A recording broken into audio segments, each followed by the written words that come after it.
Bisa kita lanjutkan kembali perbincangan. Prof Muji mungkin ada sedikit tanggapan ya mengenai diskusi kita sebelum jeda mengenai pemilihan lembaga penegak lewat DPR ini. KPK yang dulu sebelum revisi Undang-Undang Nomor 19 itu adalah sekaligus adalah lex spesialis. Tapi sekarang dimasukkan dalam penyidikannya dalam undang-undang itu. Undang-undang acara pidana pasal 46 itu. Lalu kalau mau ditambahkan lagi, dulu itu pimpinan KPK bisa sekaligus penyidik dan penuntut umum. Tapi sekarang menjadi pejabat PNS kan. Nah itu bagaimana? Independensinya itu. Itu yang mau saya tambahkan. Lalu begini, kami ini dulu para guru besar itu dikatakan partisan nilai. Oh betul itu. Karena kalau nilai Anda melakukan berbuat baik itu kan harus tanpa pamrih. Kalau ada pamrihnya, wah sudah bukan berbuat baik, itu biasa aja. Nah kita ini fungsinya adalah kentongan itu. Kentongan yang terus ditabuh, gong yang terus ditabuh itu. Untuk mengingatkan bahwa ada orang yang tidak setuju, ada orang kritis gitu loh. Gitu. Udah itu aja. Oke, baik. Selanjutnya kita akan lihat lagi hasil jejak pendapat sederhana melalui media sosial berikut ini. Kita simak bersama. Mengenai penangkapan koruptor harus tentunya dilanjutkan ya, 89%. Sisanya 5% dihentikan, dikurangi ada 6%, tapi mayoritas mengatakan ini penangkapan koruptor harus dilanjutkan seperti itu. Nah, berbagai narasi menentang OTT KPK ini kan kerap terjadi, bahkan muncul dari pejabat tinggi. Maraknya penindakan dianggap sebuah kegagalan karena KPK diminta lebih fokus pada pencegahan dengan aturan main yang membatasi ruang gerak dan iklim politik yang tidak kondusif. Apakah kita dapat berharap banyak dari KPK di masa depan? Nah, ini pertanyaannya sama untuk semua narasumber yang hadir. Saya mulai dari Pak Sudirman terlebih dahulu. Baik, tadi masyarakat melihat bahwa KPK fokusnya pada penindakan, kemudian mereka berharap terus melakukan penangkapan koruptor terus dilanjutkan ya. Menurut saya korupsi ini lebih dari sekedar pelanggaran hukum. Betul, itu pelanggaran hukum pasti karena itu tindakan hukum diperlukan. Tapi korupsi juga adalah penyimpangan perilaku, korupsi adalah penyakit kebudayaan, korupsi adalah penyebab ekonomi yang tidak efisien, korupsi adalah penghambat keadilan sosial. Jadi penanganan korupsi harus komprehensif, tidak bisa sebatas pada penindakan gitu. Penindakan diperlukan dan kita bisa memberdayakan kejaksaan maupun kepolisian begitu ya. Tapi nanti KPK di masa depan kalau boleh nanti misalnya pun saya tidak masuk, saya akan sarankan pada pemimpin ke depan itu bukan lebih kepada memperluas cakupan penanggulangannya dengan melakukan kampanye besar-besaran soal perubahan perilaku, melakukan advice kepada eksekutif tentang perubahan-perubahan policy, reformasi birokrasi, tentang kepemimpinan yang dikatakan Prof Muji tadi. Jadi harus dilebarkan cara pandang menanggulangan korupsi. Saya membayangkan bila KPK ini bisa menjadi lokomotif utama gitu ya dalam soal-soal governance, soal-soal keteladanan para pemimpin, itu mungkin juga akan kita perlukan karena tidak bisa semata-mata urusan hukum saja gitu. Hukum harus ditegakkan sudah pasti, tetapi bila aspek-aspek perilaku, aspek keteladanan, kesadaran bahwa itu akan membuat ekonomi menjadi boros itu tidak dilakukan, maka hanya akan memproduksi koruptor baru, kemudian sisi hulunya tidak ditangani. Jadi istilahnya hulu ke hilir, kemudian rounded tadi, tidak terbatas pada penindakan-penindakan gitu. Ini ada beberapa informasi yang menunjukkan bahwa sebetulnya sangat erat kaitannya antara korupsi dan kemakmuran gitu. Itu yang hijau itu adalah negara-negara yang rankingnya terbaik.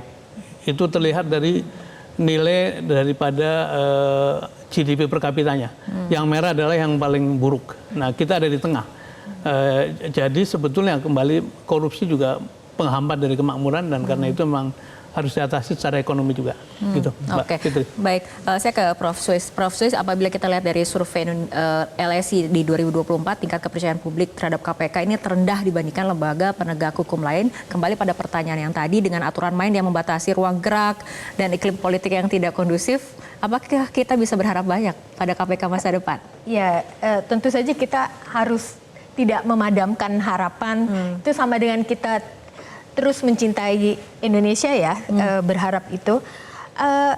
Tadi Bang Dirman mengatakan bahwa harus komprehensif, saya setuju sekali ya. Ada dua hal penting, pencegahan dan penindakan. Tadi kan surveinya tentang masyarakat ingin terus dihukum ya. Tapi itu tentu saja saya setuju. Tapi pencegahan itu menjadi sangat penting dan itu sangat tidak mudah karena kita harus membangun budaya bersih, budaya jujur. Artinya itu sistem berpikir, sistem berpengetahuan dan menyepakati apa yang boleh dan tidak boleh.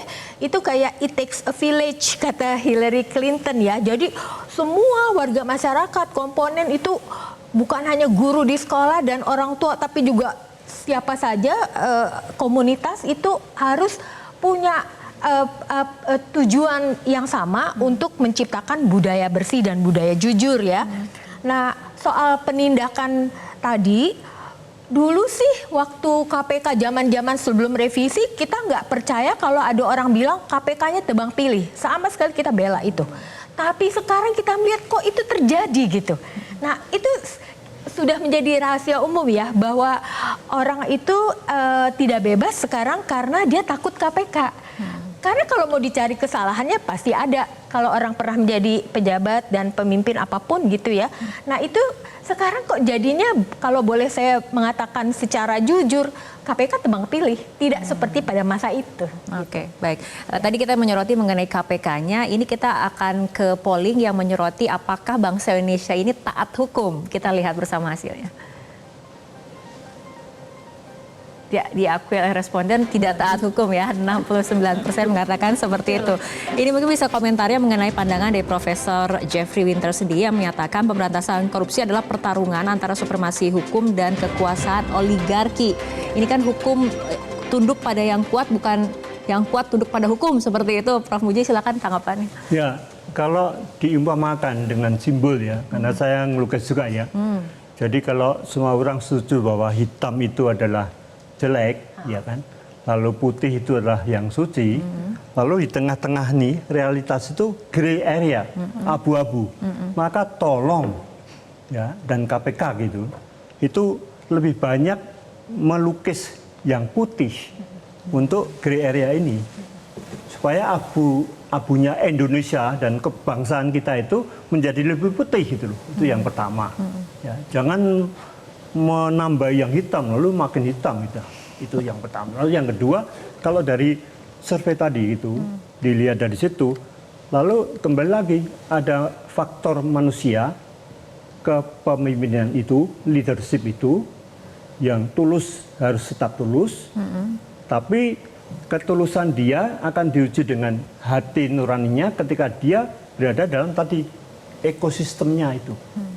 Dan saya melihat bahwa seperti itu yang kebanyakan rakyat biasa semua tahu ini salahnya benar, ini benar, itu lalu tenggelam saja gitu loh. Lalu menjadi silent.